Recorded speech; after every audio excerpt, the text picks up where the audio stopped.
Hulk facts. Popular character in Marvel's recently created superhero team, the Fantastic Four.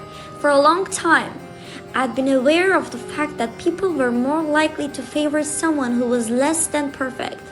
It's a safe bet that you remember Quasimodo, but how easily can you name any of the heroic, handsomer, more glamorous characters in the Hunchback of Notre Dame? And then there's Frankenstein. I've always had a soft spot in my heart for the Frankenstein monster. No one could ever convince me that he was the bad guy. He never wanted to hurt anyone. He merely groped his torturous way through a second life trying to defend himself, trying to come to terms with those who sought to destroy him. I decided I might as well borrow from Dr. Jekyll and Mr. Hyde as well. Our protagonist will constantly change from his normal identity to a superhuman alter ego and back again. Kirby, commenting upon his influences in drawing the character, recalled as inspiration witnessing in person the hysterical strain of a mother lifting a car off her trapped child.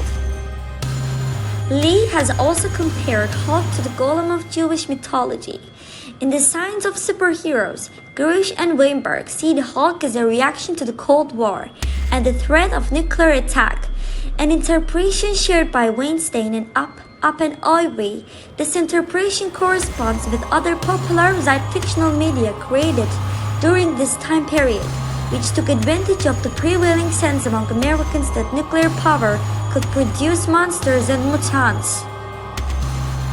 In the debate, Lee chose gray for the Hulk because he wanted a color that did not suggest any particular ethnic group.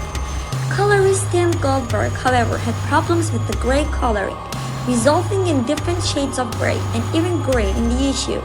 After seeing the first published issue, Lee chose to change the skin color to green. Green was used in retellings of the origin, with even reprints of the original story being recolored for the next 2 decades until The Incredible Hulk Wall 2 #302 reintroduced the Grey Hulk in flashbacks set close to the origin story. An exception is the early trade paperback Origins of Marvel Comics from 1974, which explains the difficulties in keeping the gray color consistent in a Stan Lee written prologue, and reprints the origin story keeping the gray coloration. Since December 1984, reprints of the first issue had displayed the original gray coloring, with the fictional canon specifying that the Hulk's skin had initially been gray. Lee gave the Hulk's alter ego the alliterative name Bruce Banner because he found he had less difficulty remembering alliterative names. Despite this, in later stories he misremembered the character's name and referred to him as Bob Banner, an error which readers quickly picked up on. The discrepancy was resolved by giving the character the official full name, Robert Bruce Banner.